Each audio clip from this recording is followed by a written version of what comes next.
मैं राहुल कुमार क्रांति आज राजभवन आया था। चूँकि आज मेरा महामहिम से मुलाकात का है सो समय मिला हुआ था।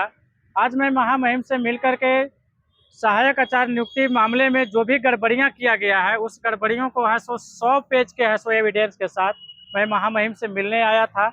और मिल करके मैं महामहिम को सारी बातों को बताया हूं कि जेएसएससी जो है सो कहां कहां गड़बड़ी किया है। एक ही अभ्यर्थी को 8 जिला में है सो उनका मेरिट लिस्ट का प्रकाशन होना, और एक ही अभ्यर्थी को एससी, एसटी, ओबीसी बना दिया जाना, और एक ही अभ्यर्थी को अलग अलग जिलों में है सो काउंसलिंग के लिए है सो सूची जारी कर दिया जाना। इन सारी गड़बड़ियों को लेकर के आज मैं महामहिम से मुलाकात किया हूं, और महामहिम से मैं मांग किया हूं कि सारे प्रकरण को जो है सो सीबीआई से जांच कराया जाए।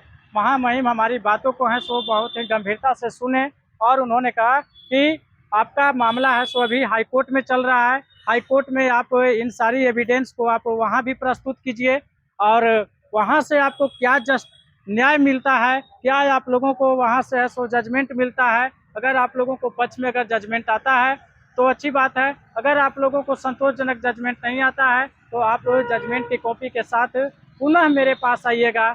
मैं इस मामले को जरूर जांच करवाऊंगा और आप लोगों को न्याय दिलाऊंगा। फिलहाल महामहिम बोले कि आपके मांग पत्र तथा आपके जो भी एविडेंस है उसको है सो माननीय मुख्यमंत्री को है सो अग्रसारित कर रहा हूं, और वहां से मैं उम्मीद करता हूं कि आप लोगों को है सो मुख्यमंत्री जो हैं सो आपके मामले को हस्तक्षेप करेंगे और आप लोगों को है सो न्याय देने का दिशा में काम करेंगे। मैंने महामहिम से मिल करके 26,001 पोस्ट की नियुक्तियों की पूरी कहानी को बताया हूँ।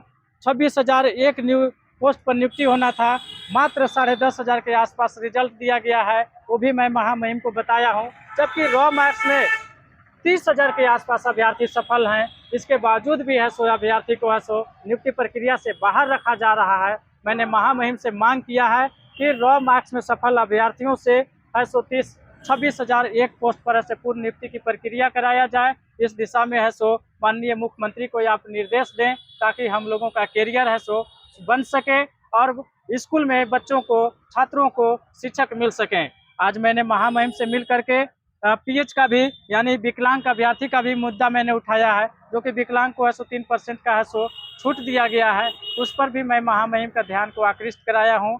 आगे मैं पारा शिक्षकों के मुद्दे को भी मैं उठाया हूँ, क्योंकि सरकार के द्वारा ही निर्धारित किया गया था कि उनको 50% को है सो आरक्षण दिया जाए, लेकिन उसको भी है सो जेएसएससी जो है सो अनदेखी किया है। तो सारी बातों को महामहिम से बताया हूँ।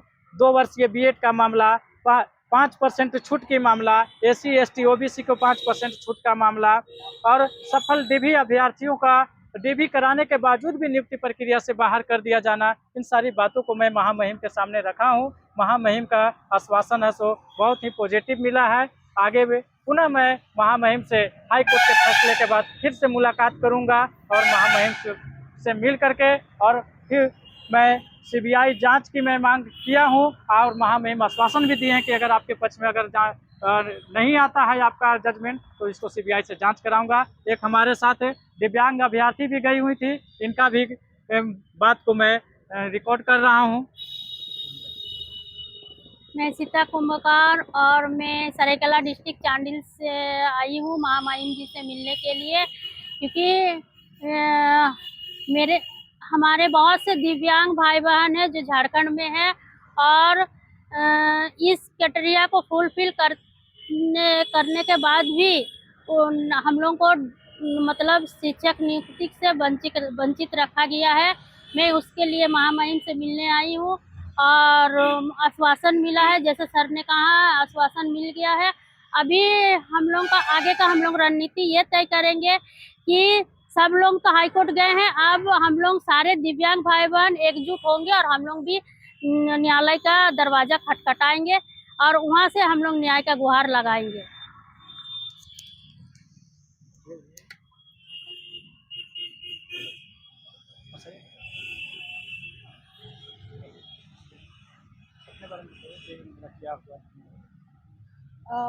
मैं भी एक अभ्यर्थी हूँ। मैंने भी बहुत उम्मीदों के साथ और स्टूडेंट्स के साथ मिलकर इस परीक्षा में सम्मिलित हुई। औरों की तरह मेरे भी कुछ ख्वाहिशें हैं, सपने हैं। सपनों को मद्देनजर रखते हुए उसी रफ्तार से पढ़ाई भी की, लेकिन जब रिजल्ट आया तो वो रिजल्ट उस लायक नहीं था जिस तरह से हम सबों ने सोच रखा था। शायद नॉर्मलाइजेशन का प्रोसेस जो है वो हम में से किसी के भी समझ में नहीं आ रहा है, क्योंकि बहुत अच्छा स्कोर करने के बाद जब आप नॉर्मलाइजेशन के नाम पे छांट दिए जाते हैं तो जाहिर है बहुत तकलीफ होती है, आपके सपने टूट जाते हैं। इसलिए चाहती हूँ सरकार से भी कि कम से कम हर एक अभ्यर्थी की परेशानियों को समझे, इस बात को समझे कि अभ्यर्थी जब पढ़ता है तो वो एक एक नंबर के लिए संघर्ष करता है और बहुत आसानी से नॉर्मलाइजेशन के नाम पे उसके नंबरों को काट दिया जाता है। तब उस दर्द को ना सरकार समझ सकती है ना जैसे समझ सकती है। इसलिए चाहती हूँ सरकार से कि कम से कम हमारी बातों को समझे, नॉर्मलाइजेशन के प्रोसेस को समझे कि किस बिना पे वो स्टूडेंट्स को छाट देती है बहुत आसानी से, और वो स्टूडेंट्स जो डिजर्व करते हैं, डिजर्विंग कैंडिडेट्स को आप नॉर्मलाइजेशन के नाम पे हटा देते हैं, तो that's not fair for any students. तो सरकार से बस यही प्रार्थना है कि कम से कम समझे इस प्रक्रिया को, और हम जैसे ऐसे बहुत से अभ्यर्थी हैं जो कुचल दिए गए हैं नॉर्मलाइजेशन के नाम पे, इस और अपनी दृष्टि डालें और हमें न्याय दिलाएं।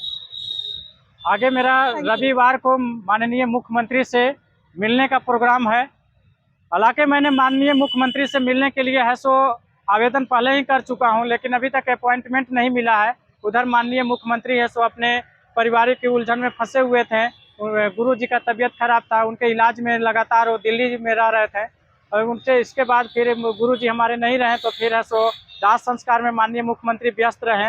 इसके बाद अब मुख्यमंत्री जी फ्री हो गए हैं। अब मैं रविवार को है सो मैं उस सारे अभ्यर्थी के साथ मैं माननीय मुख्यमंत्री के आवास पर पहुंचूंगा और मिल करके हम लोग अपनी बातों को रखूंगा, और उम्मीद करूंगा कि माननीय मुख्यमंत्री जी हम लोगों की समस्याओं को गंभीरता से लेंगे और हम लोगों को नियुक्ति प्रक्रिया में शामिल कराने के लिए हर संभव प्रयास करेंगे। कल जैसा कि पत्र निकला है कि माननीय मुख्यमंत्री ही अब है सो शिक्षा विभाग को देखेंगे, ये जान करके हम लोगों को बहुत उम्मीद जगी है। तो माननीय मुख्यमंत्री जी से हमारा निवेदन होगा कि हमारे मांग को आप गंभीरता से लेंगे और हम लोगों को शिक्षक बना करके विद्यालय में सेवा के लिए भेजेंगे।